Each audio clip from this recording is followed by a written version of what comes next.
Shalom saudara, kita kembali berjumpa dalam program ringkasan sekolah sahabat dari Gereja Mahasiswa Advent Hari ke-7 Jemaat Yesodipuro. Dan kita tiba pada pelajaran hari Kamis, tanggal 17 November, dengan judul di hari ini adalah Pertemuan Kekal. Sebelum kita lanjut, mari kita berdoa meminta pertolongan daripada Roh Kudus.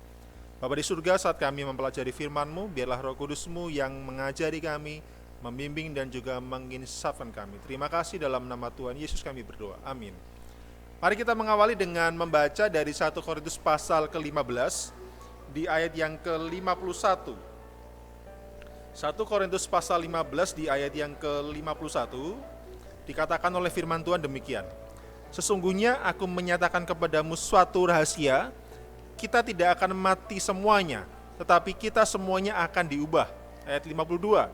Dalam sekejap mata, pada waktu bunyi nafiri yang terakhir, sebab nafiri akan berbunyi dan orang-orang mati akan dibangkitkan dalam keadaan yang tidak dapat binasa, dan kita semua akan diubah. Yang ke-53.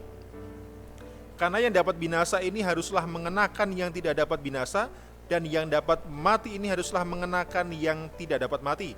Lanjut ke ayat 54. Dan sesudah yang dapat binasa ini mengenakan yang tidak dapat binasa, dan yang dapat mati ini mengenakan yang tidak dapat mati, maka akan genaplah firman Tuhan yang tertulis, maut telah ditelan dalam kemenangan. 55. Hai maut, di manakah kemenanganmu? Hai maut, di manakah sengatmu? Saudara, kalau kita membaca bagian awal daripada ayat 51, dikatakan sesungguhnya aku menyatakan kepadamu satu rahasia. Kata rahasia di dalam terjemahan lain adalah misteri. Dan sayang sekali oleh banyak denominasi di luar sana, kata misteri ini diinterpretasikan adalah sebagai sebuah pengangkatan rahasia.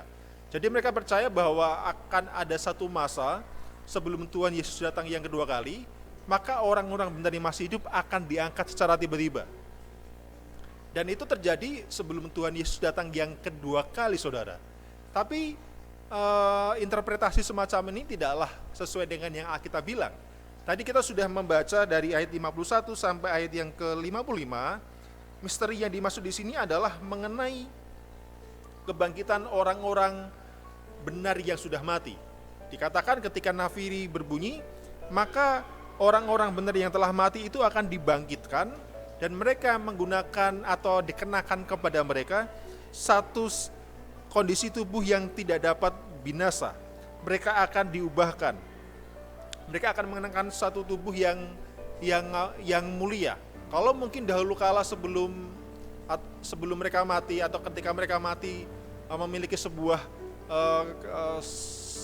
kekurangan dalam fisik mereka, mungkin mata mereka dalam penglihatan mereka tidaklah jelas, telinga mereka juga tidak berfungsi dengan baik, tapi ketika Tuhan datang yang kedua kali, maka mereka dibangkitkan dan mereka akan diubahkan fisik mereka dalam keadaan yang lebih sempurna dan lebih mulia. Jadi saudara, sehingga ketika orang-orang di luar sana mengatakan bahwa kata misteri, kata rahasia diartikan sebagai satu peristiwa bahwa ada orang benar yang diangkat sebelum Tuhan datang yang kedua kali, yang dinamakan sebagai pengangkatan rahasia, itu bukanlah satu ide yang berasal daripada Alkitab. Alkitab mengatakan menginterpretasi rahasia atau misteri adalah mengenai kebangkitan orang-orang benar. Dan kalau kita kaitkan dengan 1 Tesalonika 4 ayat 16 dan 17, dikatakan demikian. Sebab pada waktu tanda diberi, yaitu pada waktu penghulu malaikat berseru dan sangkakala Allah berbunyi, maka Tuhan sendiri akan turun dari surga dan mereka yang mati dalam Kristus akan lebih dahulu bangkit.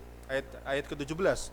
Sesudah itu kita yang hidup, yang masih tinggal, akan diangkat bersama-sama dengan mereka dalam awan menyongsong Tuhan di angkasa. Demikianlah kita akan selama-lamanya bersama-sama dengan Tuhan. Jadi saudara, inilah satu rangkaian lengkap kedatangan Tuhan yang kedua kali. Ditandai dengan kebangkitan orang-orang benar yang sudah mati, tubuh mereka akan diubahkan, dan kemudian kita yang masih hidup akan bersama-sama dengan yang telah dibangkitkan untuk menuju ke surga. Jadi kita melihat di sini ide mengenai pengangkatan rahasia tidaklah sesuai dengan yang Alkitab katakan. Ide yang mengatakan bahwa puluhan tahun sebelum Tuhan datang yang kedua kali akan ada orang benar yang diangkat tiba-tiba ke surga adalah sebuah ide yang tidak berdasarkan Alkitab. Tetapi yang benar adalah bahwa ketika Tuhan datang, itulah satu peristiwa di mana orang benar yang mati dibangkitkan dan orang benar yang masih hidup akan diangkat bersama-sama menuju ke angkasa. Dan di sanalah akan ada sebuah pertemuan kekal, ada sebuah reuni.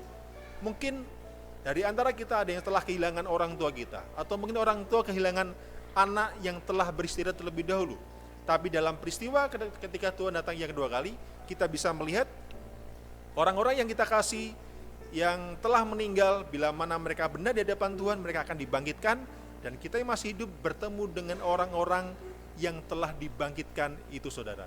Jadi kita lihat ketika Tuhan datang yang kedua kali adalah sebuah reuni, pertemuan kekal untuk semua umat Tuhan dari zaman Adam hingga kepada zaman ketika Tuhan datang yang kedua kali pada waktu itu.